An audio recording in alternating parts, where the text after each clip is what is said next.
Bantain muka gua. Nah dari situ aku langsung tarik lehernya pelaku. Aku tarik dulu. Pak, lu cabul ya? Oke, selamat sore Mas George. Sore. Nah, saya Sena dari Mas.com. Ini mau tanya-tanya nih sedikit soal kemarin aku bakal bilang kasih heroik nih, karena sebagai perempuan aku juga merasa berterima kasih sama sosok seperti Mas George, khususnya terkait pelecehan seksual di transportasi umum ya. Ini dalam kasus ini KRL Mas. Ini boleh nggak sih Mas ceritain dulu sedikit apa sih yang terjadi kemarin itu Mas? Pada saat itu ya, aku tuh habis pulang visit juga, sekitar jam 7 mau ke jam 8. Itu aku naik dari Tanah Abang, stasiun Tanah Abang, ada keretanya Tanah Abang Tiga Raksa. Awalnya memang udah naik, kan memang ramai lagi apa, orang pulang kerja lagi rush hour lah, dempet-dempetan lah. Memang itu biasa di transportasi umum seperti itu. Kita jalan stasiun Palmerah, masih biasa aja, nggak ada yang janggal. Tapi aku lupa tuh dia tuh posisi laki-lakinya itu ada di mana, posisi laki. Jadi yang aku tahu memang kakaknya itu memang depan. Jadi posisi kereta itu dia 3 bangku. Yang tengahnya banyak kosong itu betul, yang ada tiang itu, betul. Pintu yang dibuka itu berlawanan dengan korban yang berdiri belakangin. Posisinya emang lagi rame banget. Akhirnya kita tiba itu di stasiun Kebayoran. Lewat sedikit udah mulai jalan, aku makin sesuatu, ada yang janggal. Pelaku ini itu terlalu, menurut aku ya pribadi, itu terlalu dempet. Sampai perutnya kena daripada punggung daripada korban. Intinya tuh udah nggak wajar.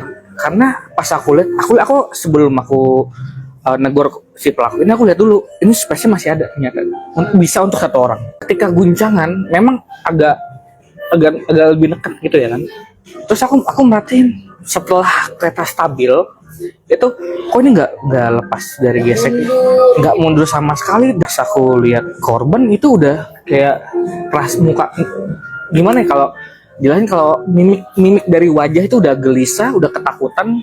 Nah dari situ aku langsung tarik lehernya pelaku. Aku tarik dulu. Pak, lu cabul ya? Serius? Lu cabul ya? Aku tarik dulu. Pokoknya udah orang-orang pada kaget di sekitar tuh. Orang-orang di sekitar pada kaget. Cabul. Setelah itu aku konfirmasi dulu ke korban. Kakak dicabulin ya? Dengan posisi dia megang laptop. Begini, dia nggak ngomong, dia begini. Langsung ada mbak-mbak di samping aku itu ke mana, ke nolongin nenangin korban, sama ada yang ngevideo. Nah mungkin ini yang ngevideoin, buat video ini viral. Setelah itu barulah, maksudnya dengan agak emosi, dengan mungkin ada bahasa-bahasa yang seharusnya nggak perlu, tapi karena emosi iya, kesel iya, karena aku ngaca dari pengalaman pribadi teman aku. Teman aku itu dilecehkan di stasiun Manggarai lah, pokoknya intinya kereta Manggarai mau ke arah Bogor. Itu harusnya aku pulang bareng sama dia, tapi karena ada satu hal aku nggak bisa, dia pulang sendiri. Dan di situ dia dilecehkan. Itu buat aku sih tuh, wah kenapa gue nggak harus bareng dia. Tapi waktu itu gimana reaksi pelaku waktu itu? Kan dia kaget gitu. Kalau orang normal ya, kalau menurut aku pribadi, orang normal ketika dia dituduh seperti itu, dia akan ngelak. Artinya dia takut segala macam, dan dia bilang nggak sengaja segala macam. Oh berarti dia tidak menyangkal. Iya, jadi aku nggak sengaja, nggak mungkin orang nggak bilang melakukan hal itu. Setiap orang kan itu nggak akan ngaku, intinya gitulah, orang melakukan kejahatan nggak akan ngaku, kerekam. Kalau bisa dideskripsikan pelaku seperti apa sih pakaiannya, tampangnya mungkin? Ya Pak, kalau itu ya pakai kemeja, mungkin agak umur di atas 30 mau 40 tahun lah. Putih, pakai masker, dia pakai masker. Kenapa? Jadi makanya orang narik masker ini jangan sampai masa dipakai masker gitu. Jadi berarti orang pada notice lah dia. Bawa sesuatu mungkin? Aku tas game block, atas game block gitu. Ya intinya ya kayak orang mau pergi main gitu aja sih ya, tas kecil gitu sih. Aku juga nggak terlalu jelas. Orangnya ya perawakan 160 sekian, 65 sekian lah. Tinggi, untuk tinggi. Agak gemuk juga orang. Agak bongsor lah. Kulitnya agak putih-putih gitu. Akhirnya kereta sampai di Pondok Ranji, kita bawa tuh. Masih keturun dong? Keturun. Padahal harusnya turun di mana? Kalau aku turun Pondok Panjang. Aku ikut turun. Bela-bela ini turun di Pondok Ranji. Harus sampai harus begitu.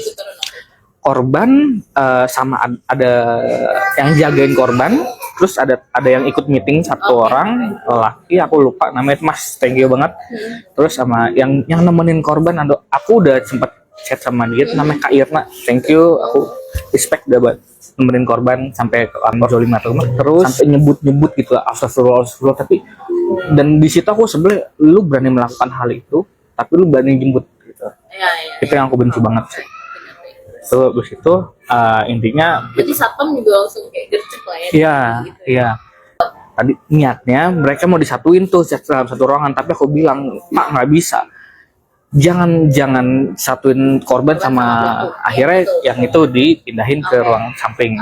Abang melakukan gitu. Tetap aja pelakunya tuh tidak mau mengakui kalau dia setelah melakukan pelecehan seksual. Udah gitu ke korbannya. Intinya kenapa aku bisa kesel itu ketika korban mengiyakan kalau dia merasa dilecehkan, dan itu ditanya lagi oleh danrunya, kakak sorry agak sensitif, syukurnya ngomong sorry agak sensitif, kakak merasa dilecehkan di bagian apanya atau apa dari gitu.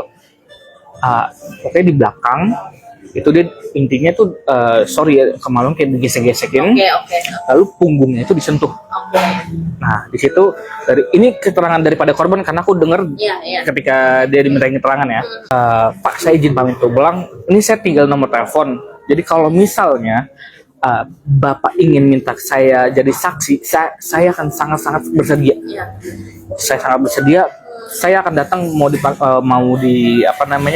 kapanpun saya akan bersedia. Jadi saksi. Aku setuju banget ini viral. Setuju banget untuk bisa teman-teman mau entah laki-laki, entah perempuan itu lebih aware pada pelecehan seksual. Itu yang aku berharap banget. Jadi aku tahu ketika kita pergi, kita pulang naik kendaraan transportasi umum, apalagi kita udah capek di lapangan, udah capek kerja, apalagi abis dimarahin bos ya kan. abis dikeramasin segala macam. Aku berharap ke teman-teman sekalian tetap aware sama kejahatan seksual kayak gini. Itu sih. Jadi jangan ketika dia lagi gitu, udah gue bodo amat, gue nggak mau panjang lebar segala macam, gue nggak mau ikut campur. Jangan kayak gitu, aku mohon. Intinya kita aware, kalau bisa kita pisahin, kita memang harus kita laporkan ke security. Untuk main hakim sendiri memang tidak diperbolehkan. Jadi makasih banyak orang-orang yang ada di gerbong pada waktu itu udah bisa maksudnya menghentikan saya untuk berbuat yang tidak seharusnya. Dan makasih banyak untuk teman-teman yang udah ngebantuin korban, udah menghadang pelaku. Makasih banyak. Shout out buat Irna, keren sih bisa mau jagain korban dari stasiun, bikin laporan. Aku chatan sama dia tuh sampai jam 2:30 pagi. Dia lagi jadi gini, ketika itu jadi kereta itu kan dari Kebayoran Baru, stasiun Kebayoran ke Pondok Ranji. Jadi itu kan dibagi wilayah antara Tangerang sama Jakarta Selatan. Kita udah laporin ke pokoknya Serpong, tapi ditolak, karena bukan ditolak ya, lebih ini betul bukan wilayah mereka untuk menangani, bukan wilayah mereka lainnya.